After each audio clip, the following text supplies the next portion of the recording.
சிம்ம ராசியினருக்கு இந்த குரு பெயர்ச்சி மாற்றம் என்பது சுப விரயங்களை அதிகரிக்குது. அதனால நிறைய பேர் பாத்தீங்கன்னா வீடு வாங்கக்கூடிய யோகம் இருக்குங்க. எஸ், உங்களுக்கு 4ஆம் இடத்திலும் 6ஆம் இடத்திலும் 8ஆம் இடத்திலும் குரு பார்வை விழுது. நிறைய கெடுதல்கள் அது இதுன்னு இருந்தாலும் சரி, நல்லதுகளும் நிறைய இருக்குல்ல. குரு பார்வை உங்களுக்கு நல்ல மாற்றங்களையும் நல்ல யோகங்களையும் தான் கொடுக்க போகுது. முழு பலன்களையும் கீழே இருக்க வீடியோல கொடுத்திருக்கேன், போய் பாருங்க. கண்டிப்பா உங்களுக்கு பயனுள்ளதா இருக்கும். அஷ்டம சனி நினைச்சு பயப்பட வேணாங்க.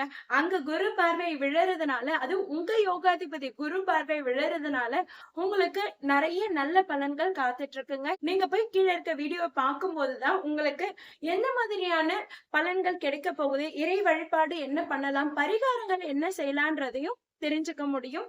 உங்களுக்கு தெரிந்த சிம்ம ராசினர் யாராவது இருந்தாலும் அவங்களுக்கும் என்னுடைய சேனலை பகிருங்க.